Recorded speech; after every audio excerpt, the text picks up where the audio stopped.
What is up, everybody? Louis here again. UFC 274 this weekend. You got Charles Oliveira taking on Justin Gaethje. You got Rose Namajunas taking on Carlos Esparza. You got Michael Chandler taking on goddamn Tony Ferguson. You got Donald Cerrone taking on freaking Joe LAUZON, for crying out loud. Can't wait. Anyway, quick recap of last weekend. I did fucking terrible again. 2 weeks in a row. 2 shitty cards. 2 bad performances. I got Marlon Vera correct. I got Andrei Arlovski correct. Money machine there. Joe Anderson, Brito, and Andre Fili fucked me. Plus 240, the one underdog I bet. I didn't bet, pulled through, so that's fun. 3 underdogs I picked in a row. Jared Mearshart lost. Tristan Connolly lost. And Jared Gooden. Well, actually, I picked Grant Dawson officially, but I bet on Jared Gooden because minus 200 seemed insane. But whatever, man. I should have stuck with it, but I didn't, and I lost. All that worry about Chase Sherman, if he's going to do anything. Nope. Romanov ran right through him. Took Romanov by KO. TKO. He gets a submission, so remember that for next time. And, just a terrible performance by me. Also, fade Gina Mazzani. No matter who she's fighting next, she took a step down. I thought she'd be okay. No. So fade her, and that's that. Anyway, just trying to move past these couple terrible weeks. I'm embarrassed with myself, to be honest. But I'm super motivated, super pumped. We got 15 fights. I got 15 chances to win some money. So let's get right into it here, ladies and gentlemen. First fight on the early prelims at 135 men's bantamweight. You got veteran Jerry Newsom taking on newcomer Fernie Garcia. Newson. He took on Randy Costa his last fight. Not much there. Circles at range, looks for jabs, but then eats a step in straight right from Costa and then gets knocked the fuck out the head kick. Before that, he took on Domingo Pilarte. First round, he eats a step in head kick from him, but he crashes into him and returns with the overhand right, and then he steps back and he drops him with the straight right and gets a TKO victory. So mixed bag, hasn't fought in over a year though. Fernie Garcia took on Josh Weems. Believe it was some other promotion, maybe Dana White's Contender Series. And first round, he eats some step-in overhands, but then he gets pressed, but he lands a check left hook, pretty nice. And then he stalks along the cage, and then he lands a right hook, and he drops him with a TKO. So, not much to make out of either of these guys. Garcia, minus 150, Newson, plus 130. Tough one here. First fight of the night. The favorite usually wins. I liked what I saw out of Garcia. I think Newson's hit or miss. 50-50 for me. Hasn't fought in a long time. I don't like that. My pick here is Fernie Garcia. Next one. At 115 pounds, women's strawweight, you got Arnie Carnelossi taking on Lupita Godinez. Love her, actually. Ariana took on Estela Nunes her last fight. In the first round, she presses with some hooks in the pocket, and then she's able to cut her off along the cage. She eats some straights, but then she gets the single leg takedown off of the fence. Second round, she presses. She's able to get the single leg off the fence again. She gets back up. She's able to convert it to a clinch, and then she lands a flurry of hooks, and then gets another double leg takedown to end the second round. Always like to see that. Third round, she stalks forward, throws some hooks, but she eats some straight shots in return, but she's able to get the double off the fence again. And then she gets one hook, then both hooks in, and gets a renegade choke submission. So, I like what I saw out of her. Then Lupita Godinez took on Loma Lokbunmi her last fight. In the first round, she lands a jab, and then a leg kick, and then a left hook combination. Pretty nice to start off the fight with. She tries to get the hip toss, but she gets reversed, but then she's able to get back to her feet, but clenched on the fence for her efforts. But then she tries to get a body lock, but she's not able to get the takedown, but she keeps the clinch for a while. But then she eats a head kick at range, but she lands a step in right cross, and then she's able to get the blast double leg with 30 seconds left, finishing the round strong. I like that also. Second round, she presses with the 1-2 combination on the fence. She's able to get the double leg takedown. Then she's able to keep around her back whenever Luma gets back to her feet. Then she lands a jump knee, and then she gets the single to the double. Sorry, she eats a jump knee, but she gets the single, converts it to a double leg takedown, then is able to get into half guard, transition to side control, and then get both hooks in around the back to end the round. Third round, she's able to get the high single bow step takedown into side control. She goes for a banana split and then goes for an ankle, but then she eats some shots on the bottom and she gets reversed. I hate that shit, but whatever. She's able to make it work. She gets back to her feet, then she hits a blast double from space, and then she takes her back. She's a little high, but she's able to ride out the rest of the round. So, Lupita minus 180, Ariani plus 155. I liked what I saw at Ariani. And I just have a feeling about Lupita. I think she might get in some bad spots early, but when she needs to turn up, she does. She goes for the blast double. I think she's going to have the better gas over 3 rounds. I think she's going to get the bigger moments over 3 rounds. I could be wrong, and it might be going with my heart a little bit here because I think Lupita's on the rise.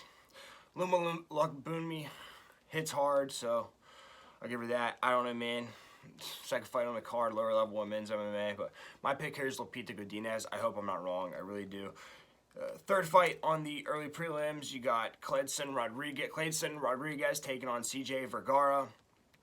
Rodriguez, last fight in the contender series, he took on Santo Corratolo. In the first round, he presses forward, looks for some jabs and some 1-2s at range. Then he's able to land a jump knee, and then he presses forward with his jabs. Round 2, he presses with some leg kicks, lands a jump knee, but he gets taken down, but he gets right back up, which I like to see. Then he walks into a straight left, but he's able to land a wheel kick, and then he hurts him with a knee to the head from the clinch position. Then in the third round, he lands a 1-2 from range, but he eats some hooks in return. Then he lands a jump knee.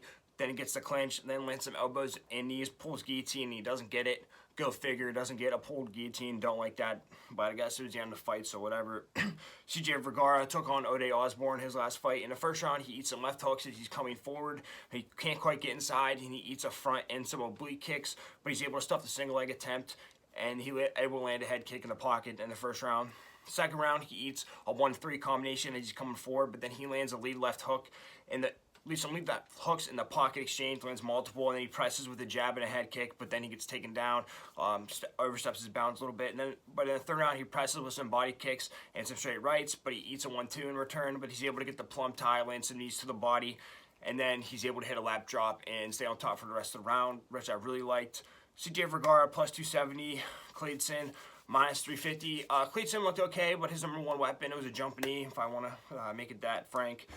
And CJ Vergara, UFC experience, gets stronger as the fight goes on. Rodriguez, I think Vergara can push him. This line's absolutely insane. Rodriguez hasn't even had a UFC fight yet. My pick here is CJ Vergara. On to the feature fight of the early prelims at 125 pounds. Women's flyweight, you got Tracy Cortez coming back. A little bit of a layup before, but she fought within 6 months ago, taking on Melissa Gatto. Tracy Cortez took on Justine Kish. Justine Kish just beat Lima McFarland and Bellator. Keep that in mind. First round, clinch battle. She gets the inside trip, lands some ground and pound when she gets her down there.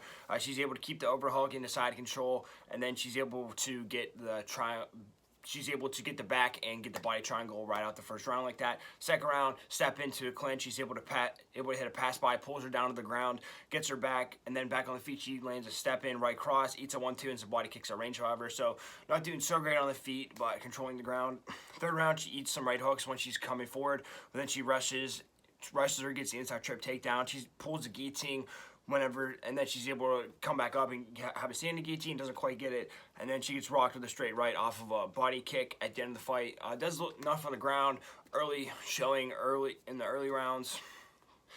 Might get a little pieced up at the end of the fight there. Melissa Gatto took on Jara Eubanks her last fight. In the first round, she gets pressed and needs a hook flurry, but she tries to reverse with the body. She tries to reverse with the body lock in the body lock position, but she gets taken down with the ankle pick, and then she eats some ground and pound. Second round, she lands some 1-2s, but she gets taken down with the double, but she hits a half guard sweep, is able to reverse for the rest of the round. Really nice to see that, especially against Tracy, who's so good on the ground. Then in the third round, she drops her with a front kick to the body and gets a TKO victory, and that's that.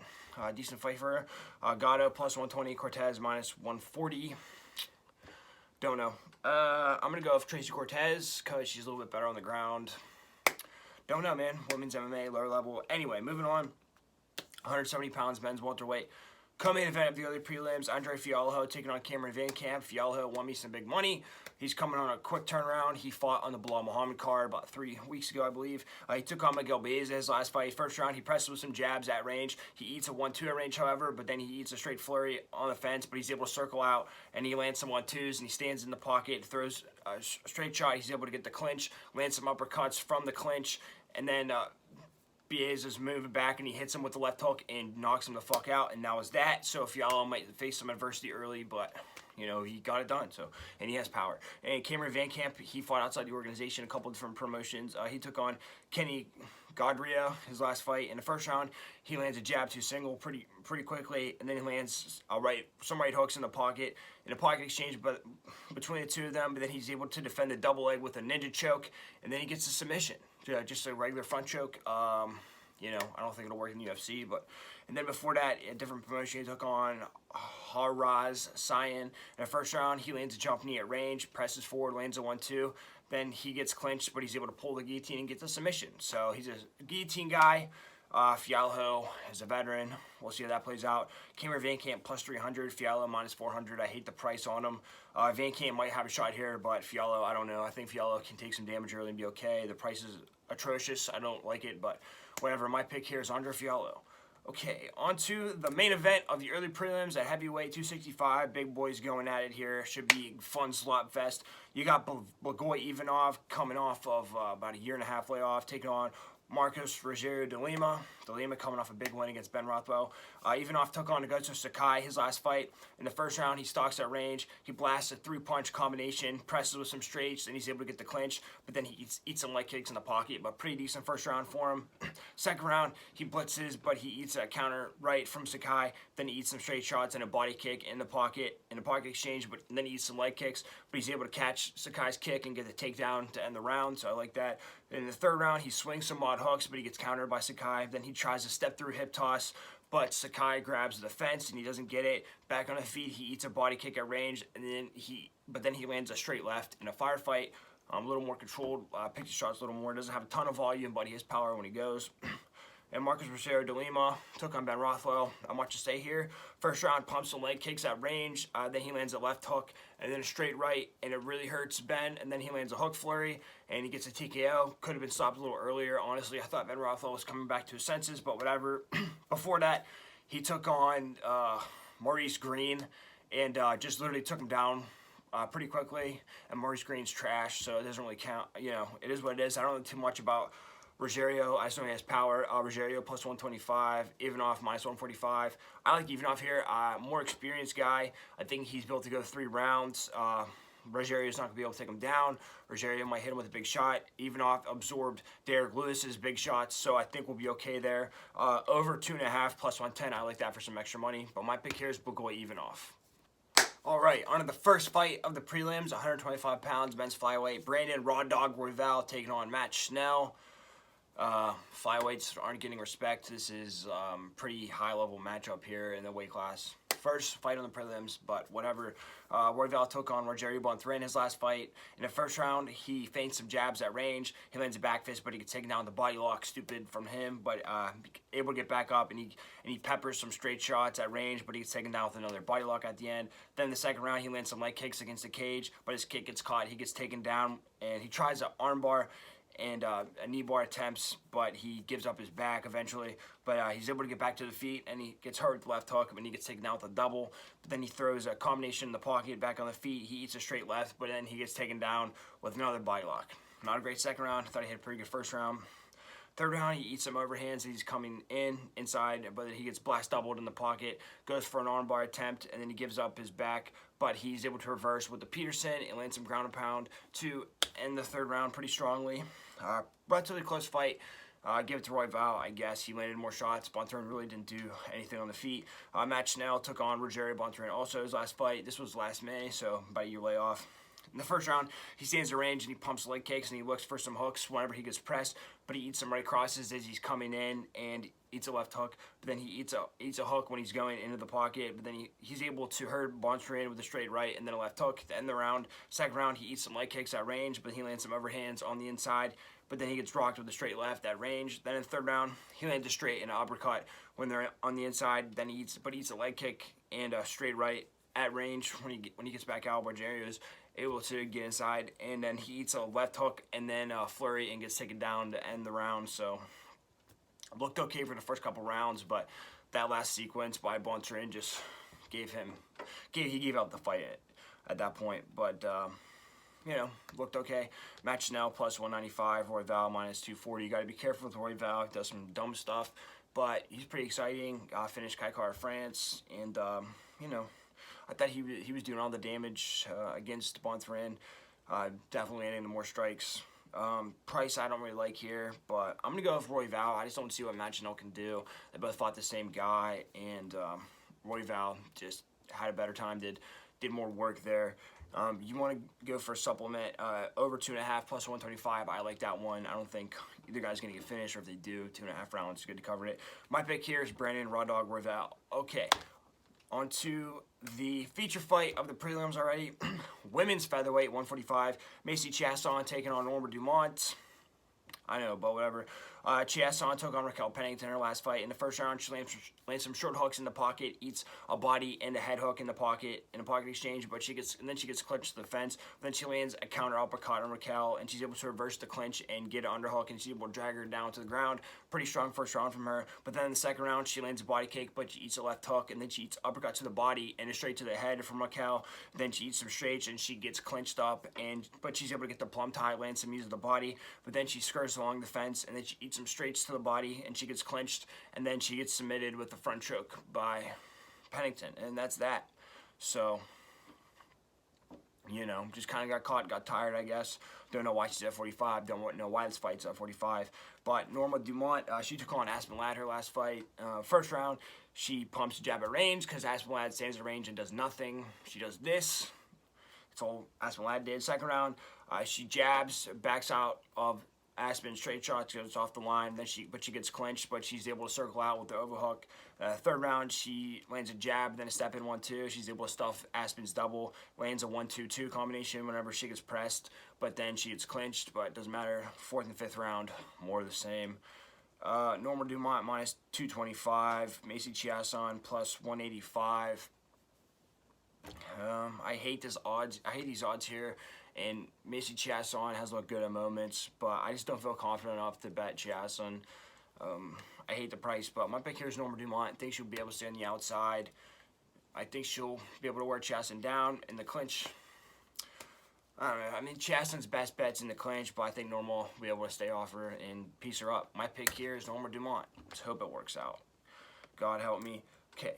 Co-main event of the prelims, 170 pounds, men's welterweight. You got Francisco Trinaldo taking on Danny Roberts. Should be fun. Trinaldo took on Dwight Grant his last fight. In the first round, he eats some hooks as he's trying to get on the inside, but then breaks out, stalks, and he backs out of the body hook attempts from Grant, and then he lands a left hook off of Grant's right hook, and then he lands a step-in left hook. Second round, he eats a left hook as he's pressing forward, though, but he gets dropped with the right hook when he's throwing a head kick, then he eats some ground and pound, but then he lands an overhand, gets the body lock, but he eats another overhand, but he's able to get the double into half guard, then full mount, but he doesn't do anything from there, and that's that. So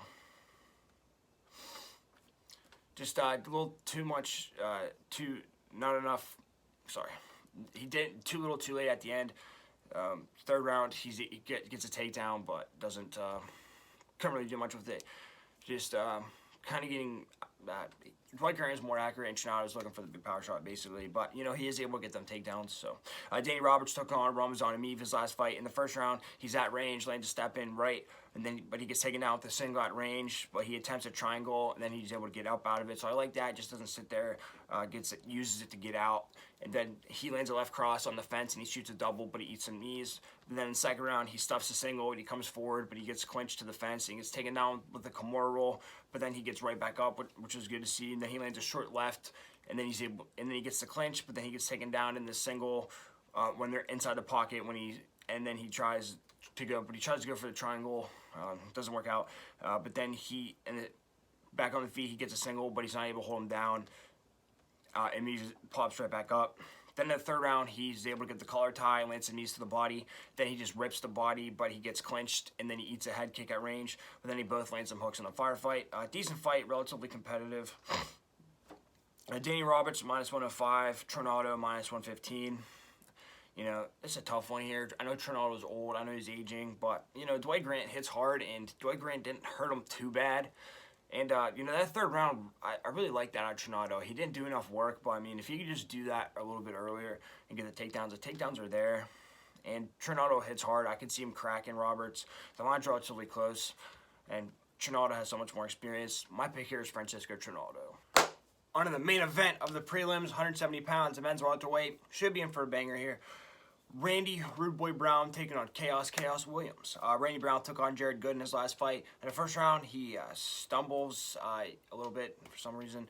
Eats a left cross, and then he gets his back taken, but then he gets right back out, back taken standing. But then he back on the feet, presses his jabs, and he lands a head kick, and then he circles, lands some jabs, but then he eats some leg kicks from Gooden, but he takes them well, I guess. And in the second round, he circles the cage, lands some hooks whenever he gets pressed, and then he presses forward, lands some 1-2s.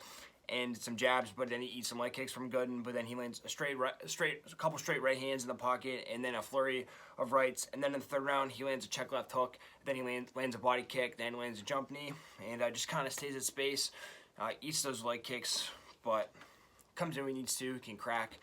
And, Gooden's got a decent chin. So, Chaos Williams took on Miguel Baeza his last fight. In that first round, he presses, eats a counter left hook, but then they both trade hooks, both land. Then he kicks his foot out and kicks his foot out from underneath him, and Baeza falls and he gets on top, but he gets put in a knee bar, but he lands some ground and pound from that position, taking advantage of it when he knew he wasn't in danger. In the second round, he lands some leg kicks at range, but he starts eating some leg kicks from Baeza.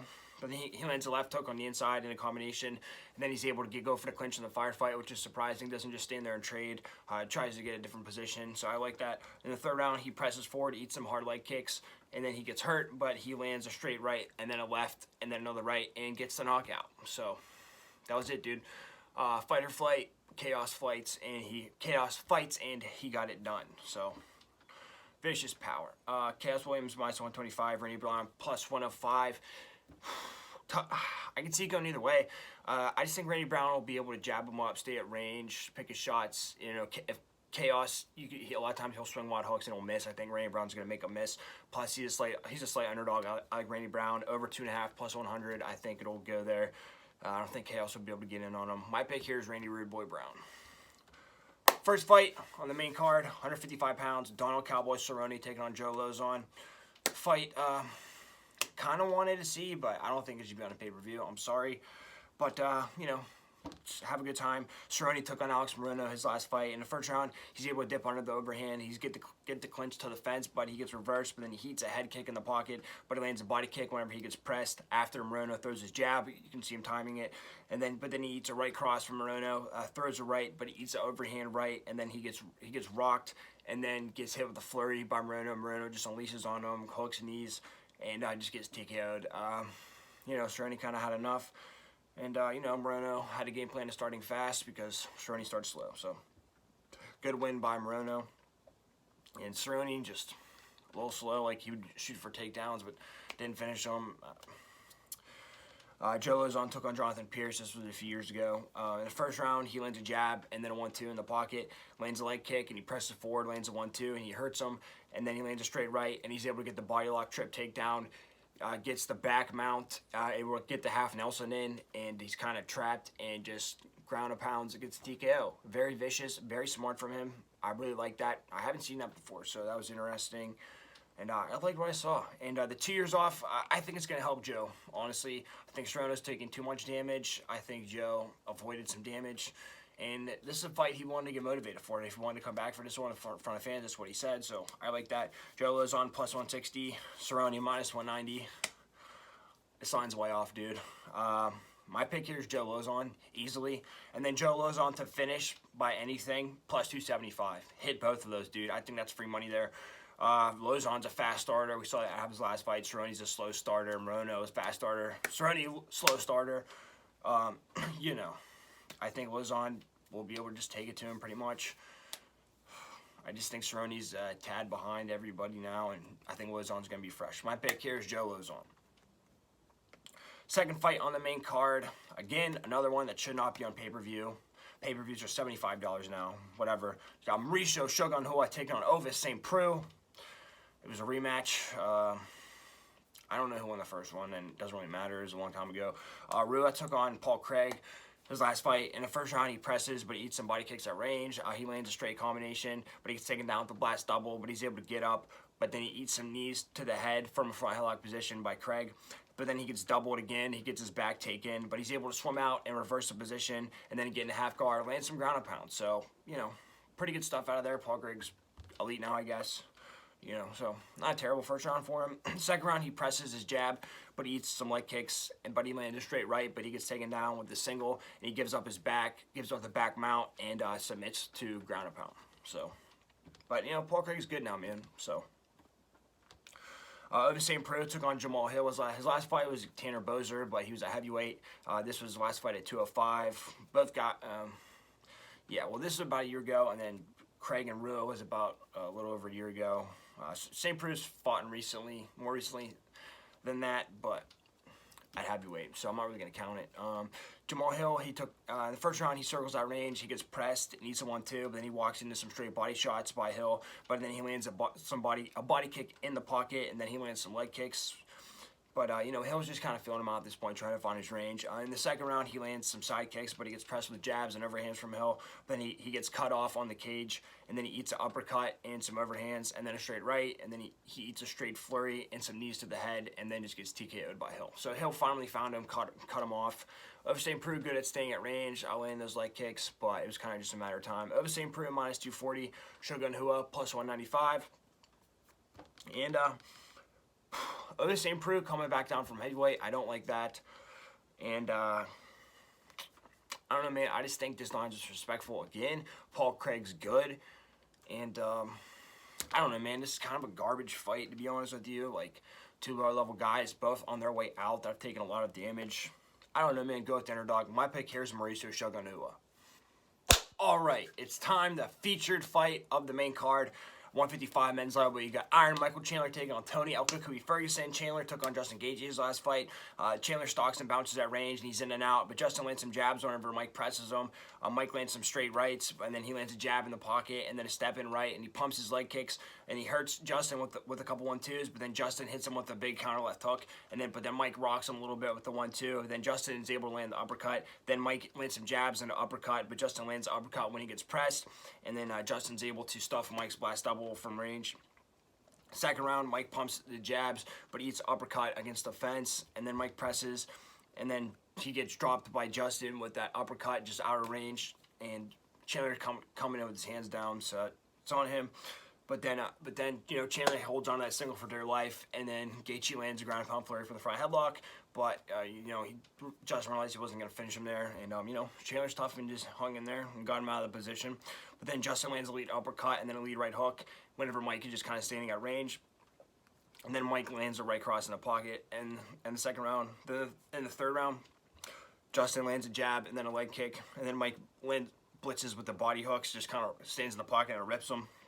Then Justin lands an uppercut and then left hook. Then Mike hits a blast double, but Justin's able to roll through it, and he takes Mike's back and lands some ground and pound, but Mike's able to get out of there eventually. But then Mike lands a front kick and then an uppercut on Justin, and then Mike lands an uppercut, and Justin lands a right over the top of that. But then Mike eats some hooks in the pocket, and then they kind of dance around for the last minute. But entertaining fight. Just seemed like Chandler was a little happy to be there, to be honest. Tony Ferguson took on Beneil Dariush's last fight last May, so a year layoff for him. In the first round, he bounces at range, and then he presses forward, lands some front kicks, but he eats some leg kicks from Dariush when he gets inside. But then he gets pressed with some short shots by Dariush, gets taken down with a double off of the fence. He tries a triangle, tries to roll out, but Dariush rides him out for the rest of the round. Second round, he lands a jab and a front kick, but he gets pressured to the fence again. Then he gets clinched and taken down. And he tries the Doris, but can't get it. And then he gets up from half guard, and he slides him off his back. And then he gets on top, but Beneil gets a heel hook and reverses Tony and rides him out for the rest of the round.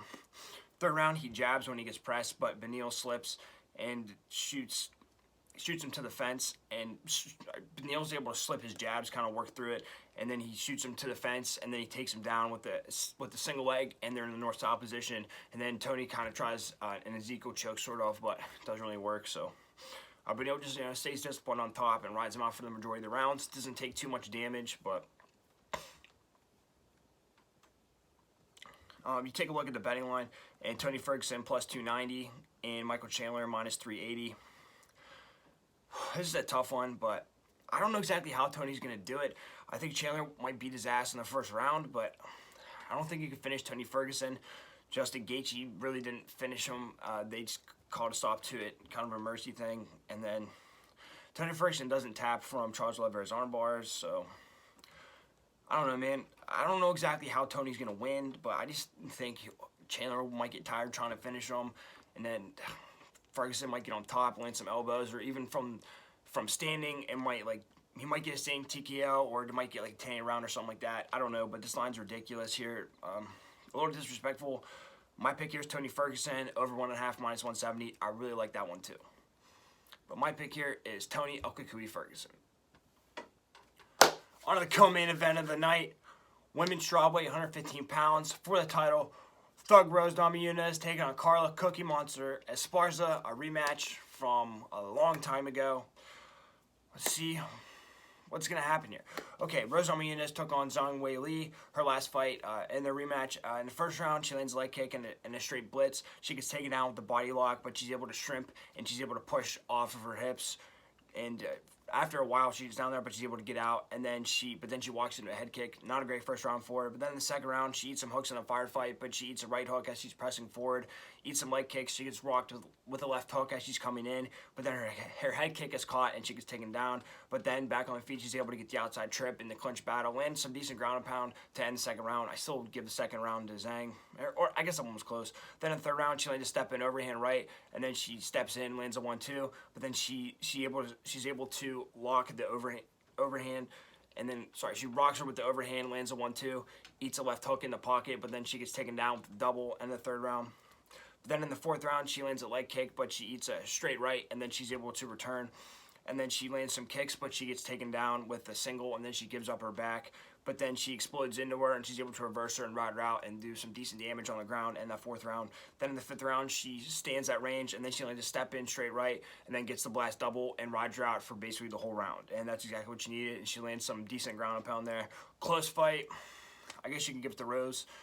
But, Zhang definitely made some improvements.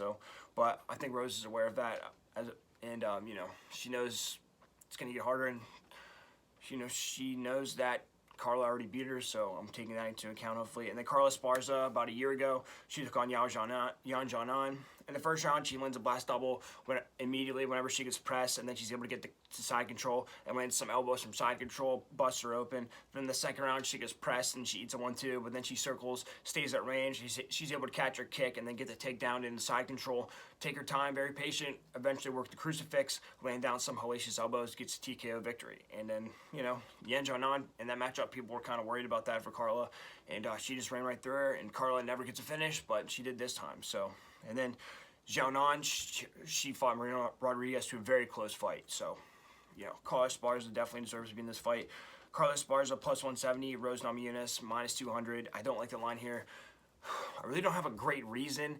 I mean, on paper, you'd think Carla would be able to take Rose down. I'm counting on the fact that Rose learned from the Zhang Wei Li fight, and then she's working on her takedown defense. I mean, obviously, but maybe she can even take Carla down in the clinches. Who knows? But hopefully she stays at range and she's able to piece her up. And, whenever she blitzes, she looks really good. Whenever she decides to go, she's just a little tentative at times. So hopefully she can do that. But I just have a feeling about Rose. I just think Carla, as the fight goes on, I think she's just not going to be able to get those takedowns. I think Rose is going to be able to keep her off of her. Rose is going to be able to land her shots at range. My pick here is Rose Namajunas, and then over 4.5, minus 175. That's pretty much a safe bet for most women's fights. And, Carla's really not a finisher. And then, Rose, and Carla really doesn't get finished too much against Tatiana Suarez. But, my pick here is Rose Namajunas. On to the main event of the evening. For all the marbles, 155 pounds, men's lightweight. Charles Do Bronx Oliveira taking on Justin the Human Highlight Reel Gaethje. Charles Oliveira took on Dustin Poirier his last fight. In the first round, he presses with jabs and elbows, but he gets dropped with the 1-2, but he gets back to his feet, and he misses a left hook, and then he eats a left hook by Justin, and he eats a cross from Justin, but then he lands an uppercut, and he's able to get the clinch to the fence and land some knees to the body, and then he's able to land back on the feet. He's able to land a straight right. Then he eats a straight left in the pocket, but then he eats a left hook, but he's able to land some knees to the body of Justin. Then he lands a short uppercut and then a front kick, but he gets dropped with the right hook in the pocket. But then he's able to get back up, and then he eats some 1-2s against the fence. Then he lands a counter hook and a front kick on Dustin, and then you can kind of tide was turning a little bit here. Oliveira took Poirier's best shots. In the second round, he gets a body lock on the fence, and then he gets the takedown, and he able to get the takedown, but he gets one hook in, only one hook when they're standing, and he slides off. But he keeps a hold of Dustin's arm, And then Dustin made a really bad mistake, and he rolled through over his back. And Oliveira just got right on top of him and beat the shit out of him for the rest of the round. Some hard ground and pound, some nasty elbows. And I think that was an error on Dustin's part, to be honest. But Oliveira took advantage of it and made him pay for it. Then in the third round, he landed straight right, and then he ducks under. Dustin shot, and he gets the body lock around the back, gets onto the backpack position, gets a rear naked choke, and that's that, man. And Dustin's kryptonite, I guess, is rear naked chokes. But he looked good, man. Stood tough in the pocket. Didn't really back down from Dustin. He was mixing up the strikes with the knees, and you know, gave Dustin a problem on the feet as well. So I really liked that out of him. Great performance. And then Justin Gaethje took on Michael Chandler his last fight. Chandler stalks and bounces there. He's in and out, and then Justin's able to land the jab when he gets pressed. And then Mike lands some straight rights on him, and then he eats the jab in the pocket, and then a step in right from Mike. And then Mike's pumping leg kicks, but the whole time Justin's just returning the greater leg kicks. And then Justin is able to land a counter hook on Mike, and that was a big one. But Mike rocks him with the 1-2, but then Justin's able to land the uppercut and returning, so Justin's always returning the shots. And then Mike lands a jab and an uppercut, but then Justin lands an uppercut whenever he gets pressed. And Justin's able to stuff the blast double Mike. So, you know, hopefully, I mean, Oliveira's not really a blast double type of guy. It's more like the clinch works and some of the slick movements. So Justin's just got to be aware of that. Then in the second round, Mike pumps the jabs and he eats the upper, but then Justin lands an uppercut against the fence. And then whenever Mike presses Justin, he lands that beautiful uppercut from space and then gets on top of him and then lands that flurry in the front headlock position. Now I just think, like, if he's gonna against Oliveira, he should just let him stand up there. But you know, he can hit that clean uppercut at any moment. And then Mike's able to get back up. Mike stands at range, and then he eats a right cross from Mike in the pocket. But then in the third round, Justin lands a jab and then a leg kick, and then he eats a blitz to the body by Mike. But then Justin is able to land an uppercut and then left hook, and then Justin's able to defend Mike's blast double. Just kind of rolls through there, which is really good to see from him. And then he's able to take his back for a moment and land some ground and pound. And then, you know, Mike just lands a kick and an uppercut, but then Justin's able to land right over the top whenever they get into a fight. Whenever they get into those pocket exchanges, you know, Justin's able to land over the top, and then he's able to land some hooks in the pocket. So you get into a firefight with Justin, you're going to get in trouble. But, you know, tough fight. He ate some shots from Chandler, but, you know, it's kind of a weird fight, but, you know, Justin pulled through, landed the more shots, was able to drop Michael Chandler. But then before that, you know, Khabib fight, it was a while ago, but he was just going full force, blasting those leg kicks, coming forward, hitting Khabib with some good shots, but, you know, kind of slowed down and paused for a moment toward the end of the first round, and then Khabib was able to get that takedown. And once Khabib got on top of him, it was it, dude. Basically, like, Justin didn't have anything off of his back. Like, couldn't get up or anything. So I don't know if that's still the case, but it's something to look out for. But it should be an interesting fight, and, you know, we'll see, dude. Justin can definitely put out Oliveira's lights, but Oliveira, he gets dropped, he gets hurt, but, I mean, he perseveres. So, Justin Gaethje plus 150, Charles Oliveira minus 170. I'm going to pick Charles Oliveira here, dude. I'm sick of this quitter narrative. He took Michael Chandler and Dustin Poirier's best shots, came back and beat them. So, I know Justin Gaethje might hit a little harder, but, you know, not that much harder, and I think Oliveira can take it. And I think as the later the fight goes, you know, I think Oliveira's going to get beat up the first round. Second and third round, I think he's going to come on strong. I think he'll be able to get to those clinch positions, land some knees, get around Justin's back. He can get Justin's back standing, so that's a thing, even with Justin's great wrestling defense.